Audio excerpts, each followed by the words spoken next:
आजको हाम्रो टपिक रहेको छ लग पिरियोडिक एन्टिना।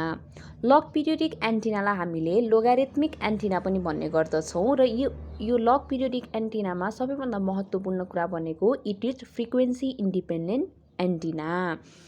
अब फ्रिक्वेन्सी इन्डिपेन्डेन्ट भन्नाले कस्तो भनेर बुझ्ने त? फ्रिक्वेन्सी इन्डिपेन्डेन्ट भनेको चाहिँ कुनै पनि एन्टिनाको प्यारामिटर लाइक डिरेक्टिभिटी, ब्यान्डविड्थ, इम्पिडेन्स सबै चाहिँ के हुन्छ फ्रिक्वेन्सीसँग इन्डिपेन्डेन्ट हुन्छ र ब्यान्डविड्थ रेसियो पनि लार्जर हुन्छ, ग्रेटर देन 10:1। अनि हाम्रो जे जति क्यारेक्टरिस्टिक छ त्यो सबै केमा डिपेन्ड गर्छ? एङ्गलमा डिपेन्ड गर्छ। यो पोइन्ट अहिले हामीले लग पिरियोडिक एन्टिनाको फिगर हेरेपछि अझै मजाले बुझ्नेछौँ। अब फ्रिक्वेन्सी इन्डिपेन्डेन्ट हुनुको सबैभन्दा महत्त्वपूर्ण फाइदा भनेको के हुन्छ भने we can operate same antenna for different frequency. हाम्रो ब्यान्डविड्थ के हुन्छ? वाइड हुन्छ। लग पिरियोडिक एन्टिनाले दुईवटा एकदम मेजर एडभान्टेज दिन्छ। त्यो भनेको चाहिँ wide range of frequency operation हुन्छ र अर्को भनेको चाहिँ हाई डाइरेक्टिभिटी हुन्छ। अब हामी लग पिरियोडिक एन्टिना भनेको के हो भन्नेतर्फ जाऊँ है त। Log periodic antenna is an antenna having a structural geometry such that its impedance and the radiation characteristics repeat periodically as a logarithmic function of frequency. Okay, log periodic antenna लाई चाहिँ के भन्यौँ भने हाम्रो चाहिँ जे जति हाम्रो इम्पिडेन्स भयो, अर्को इलेक्ट्रिकल क्यारेक्टरिस्टिक्स के हुन्छ? Beam width, directive gain, radiation pattern सबै चाहिँ के हुन्छ भने हाम्रो पिरियोडिक हुन्छ। पिरियोडिक भन्नुको अर्थ चाहिँ के हो भने त्यो चाहिँ रिपिट हुन्छ आफ्टर सम टाइम। अब चाहिँ हामीले सपोज इम्पिडेन्स चाहिँ के भइरहेछ भने फ्रिक्वेन्सीको उमा चाहिँ के भइरहेछ? रिपिट भइरहेको छ भनेर बुझ्न सक्छौँ। Log of impedance, log of directivity, log of beam width is periodic with respect to frequency. त्यसलाई नै हामी के भन्न सक्छौँ? Log periodic antenna. यदि यस्तो सबै क्यारेक्टरिस्टिक्स देखाइरहेछ भने त्यसलाई लग पिरियोडिक एन्टिना भनेर भनिन्छ। Total effect result is entire radiation pattern. हाम्रो लग पिरियोडिक एन्टिनाले दिने रेडिएसन प्याटर्न भनेको चाहिँ यो प्रकारको रहेको छ। हाम्रो लग पिरियोडिक एन्टिनाको चाहिँ रेन्ज अफ अपरेसन भनेको चाहिँ कति हुन्छ? 30 मेगाहर्ट्जदेखि 3 गिगाहर्ट्जसम्म चाहिँ रहेको छ रेन्ज अफ अपरेसन। अब यसको कन्स्ट्रक्सनको बारेमा चाहिँ हामीले पढ्न लागिरहेका छौँ। अब कन्स्ट्रक्सन भन्दाखेरि चाहिँ log periodic antenna is constructed by the use of various half wave dipole.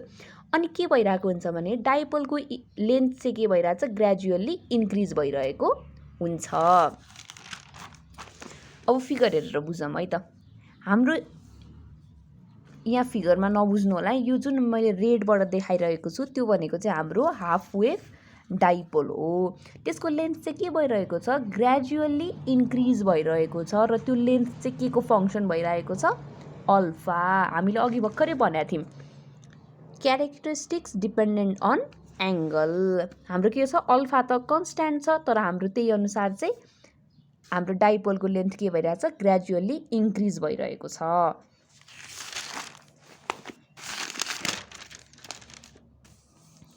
अब the structural geometry of the log periodic antenna is designed in such way that the electrical properties of the antenna must show periodic repetition with logarithmic of function। हामीले कसरी design गर्दाखेरि सबैभन्दा महत्त्वपूर्ण कुरा के हो भने हाम्रो जे जति इलेक्ट्रिकल क्यारेक्टरिस्टिक छ त्यो चाहिँ के हुनुपर्छ? पिरियोडिक हुनुपर्छ। अब यही साइनोसोइडलकै रूपमा पिरियोडिक हुनुपर्छ भन्ने छैन, अरू सेपमा पनि पिरियोडिक हुनसक्छ तर एटलिस्ट पिरियोडिक चाहिँ हुनु पर्यो।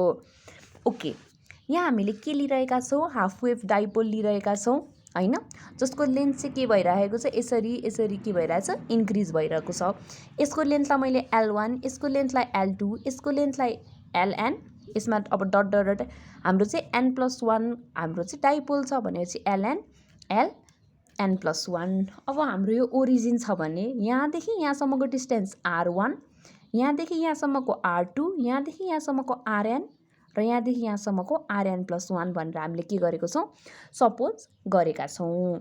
अब यसमा चाहिँ हामीले चाहिँ यो जुन डाइपोल छ यसलाई चाहिँ के गरिरहेको छौँ भने यसलाई चाहिँ फेड गरिरहेको हुन्छौँ के को थ्रुबाट? ट्रान्समिसन लाइनको थ्रुबाट। अब हामीले चाहिँ फर्स्टको जुन छ त्यसलाई चाहिँ हामीले ट्रान्समिसन लाइन दिन्छौँ। त्यसपछिको जतिवटा डाइपोल छ त्यसलाई चाहिँ हामीले क्रिस क्रस गरेर चाहिँ एउटा जिगज्याग फर्मेटमा चाहिँ के गरिरहेका हुन्छौँ, ट्रान्समिसन प्रोभाइड गरिरहेका हुन्छौँ। यो फर्स्टमा ट्रान्समिसन सिधै दिने, त्यसपछि जिगज्याग फर्ममा दिइरहेको हुन्छौँ। यति मात्रै भन्न खोजेको हो है। अब it has various parallel dipole र length of dipole is bounded by a angle alpha. अब यो चाहिँ के भइरहेछ भने यो लेन्थ चाहिँ प्रत्येकचोटि एउटा सर्टेन स्केलिङ फ्याक्टरले बढिरहेको हुन्छ, जुन चाहिँ स्मलर देन 1 हुन्छ जहिले पनि। त्यो स्केलिङ फ्याक्टर भनेको चाहिँ RN divided by RN plus 1 हुन्छ। यो कसरी हुन्छ भनेर अहिले हामी फर्दर हेरौँला। Here we excite dipole with transmission line and in zigzag manner to consecutive dipoles so as to provide opposite polarity to consecutive element. हामीले किन जिगज्याग प्रोभाइड गरिरहेका छौँ भने हामीलाई चाहिँ अपोजिट पोलारिटीको आवश्यक भइरहेको हुन्छ। अब कन्स्ट्रक्सनमा अरू के कुरा हुन्छ भने in log periodic dipole array, multiple dipole of different length and spacing are placed together. Also, external excitation to the antenna is provided by the use of balanced transmission line. अहिले भर्खर हामीले हेर्यौं। The transmission line is transposed between adjacent terminal of dipole. In log periodic dipole array, increase in number of connected element improves frequency response or bandwidth that is offered by a system. अब हामीले चाहिँ log periodic dipole एरेमा चाहिँ number of element increase गर्नुको अर्थ चाहिँ के हो भने हाम्रो फ्रिक्वेन्सी इम्प्रुभ हुन्छ, त्यो भन्नु नै ब्यान्डविथ, सिस्टमले प्रोभाइड गर्ने ब्यान्डविथ के हुनु हो, राम्रो हुनु हो। ओके, अब यो कहाँबाट आयो भन्ने कुराहरुमा त हामीले स्केल फ्याक्टरलाई निकाल्न लागेका छौं। हामीले चाहिँ यो ट्रायंगल लिम हेरौं, हाम्रो आरएन भनेको यो छ, यो राइट एंगल ट्रायंगल लिम। हाम्रो सेप त यसरी छ भने चाहिँ हामीले हाफ लिम भनेपछि पुरै एंगल अल्फा भनेपछि यो एंगल कति हुन्छ, अल्फा बाई 2। लेन्थ पुरै एलएन छ भने यतिको लेन्थ एलएन बाई 2। त्यसैगरी कन्जुगेटिभ यो nth डाइपोल लिम भने हामीले n प्लस 1th डाइपोल पनि लिन्छौं र यो दुईटालाई हामीले के गर्छौं हेरौं त, tan अल्फा भनेको चाहिँ कति हुन्छ, यहाँ tan alpha by 2, tan alpha by 2 भनेको चाहिँ ln by 2 by upon rn is equals to ln plus 1 by 2 by rn plus 1। त्यो भनेको सिम्पली के हो, परपेन्डिकुलर बाई बेस, यो त आइहाल्छ। भने पछाडि योले चाहिँ एउटा रेशियो दिइरहेका छौ, हेरौँ त यो दुईटा क्रस मल्टिप्लाई गरे पछाडि त्यो भनेको चाहिँ टाउ हो। टाउ भनेको के हो, हाम्रो स्केलिङ फ्याक्टर हो। अब यहाँ चाहिँ हाम्रो दुईटा केस हुन सक्छ। हामीले के भन्यौं भने tan अल्फा बाई 2 भनेको के गरिम, यो एक्सप्रेसन हो भनेर भन्यौं। यदि हाम्रो अल्फाको भ्यालु लार्ज छ, यदि अल्फाको भ्यालु चाहिँ के छ, लार्ज छ भनेको यसरी के हुनु हो, अल्फा ठुलो हुनु हो। अल्फा सानो हुनु भनेको हाम्रो यो डिक्रिज हुँदै जानु हो। अल्फा ठुलो भनेको यस्तो हो। ओके, अल्फा ठुलो हुँदाखेरि के हुन्छ भने स्केलिङ फ्याक्टर के हुन्छ, डिक्रिज हुन्छ, किनकि rn प्लस 1 को भ्यालु त के भइरा हुन्छ, इन्क्रिज भइरा हुन्छ। भनेपछि ठुलो कुराले डिभाइड गर्दाखेरि के हुन्छ, स्केलिङ फ्याक्टर सानो हुन्छ। For designing we must have small number of element and separated at wide distance with each other. Large value of अल्फाको लागि के हुन्छ, स्केलिङ फ्याक्टर डिक्रिज हुन्छ र डिजाइनिङ गर्दाखेरि हामीले स्मलर नम्बर अफ एलिमेन्ट लिने र separated with wide distance with each other.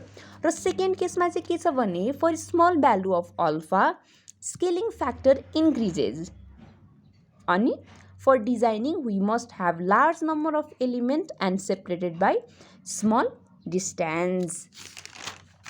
यो नै भनेको के हो, हाम्रो ओभरअल कन्स्ट्रक्सन र वर्किङ। अब अझै क्ल्यारिटीको लागि यो पढौँ है। Impedance and various electrical properties like the radiation pattern, directive gain, beam width undergoes a periodic variation. In log periodic dipole array, there is a gradual increase in the length of element from a point of feed to other in keeping angle alpha constant. The increase in length of the element along with the spacing between them in wavelength should be adjusted that there must be certain ratio in dimension of adjacent dipole. अहिले भर्खरै हामीले constant scaling factor हुन्छ भनेर हेऱ्यौँ। The value of alpha is generally 30 degree. यो भनेको चाहिँ यो पोइन्ट भनेको चाहिँ हामीले डिजाइनिङ गर्दा के कन्सिडर गर्नुपर्छ भने नर्मल्ली चाहिँ अल्फाको भ्यालु चाहिँ 30 डिग्री र टाउ भनेको चाहिँ 0.7. As it is clear from structure, there is a repetitiveness in a structure of antenna that leads to provide a repetitive behavior of characteristics. यो पोइन्टलाई त हामीले अघिदेखि नै रिपिटेटिभ पाराले भनिरहेका छौँ। हाम्रो के हुन्छ ओभरअली नै इलेक्ट्रिकल प्यारामिटरहरू के भइरहेको हुन्छ रिपिट भइरहेको हुन्छ logarithmic as a logarithmic function of frequency.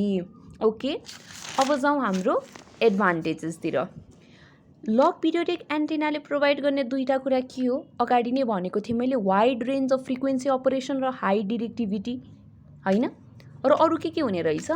It offer compact structure, it provide adjustable gain according to requirement, गेनलाई एडजस्ट गर्न सकिन्छ, पावर नेग्लेजिबल हुन्छ। र डिसएडभान्टेजेस भनेको अरू एन्टिनाको कम्पेरिजनमा यो के हुन्छ महँगो हुन्छ र mounting platform must be sufficient strength to hold element. सबै एलिमेन्टलाई एकसाथ होल्ड गरेर राख्न सक्ने क्षमता हुनुपर्छ। अब यसको लास्ट एप्लिकेसनमा जाउँ। It is widely used in a field of high frequency communication where multi band steerable and fix antenna are use.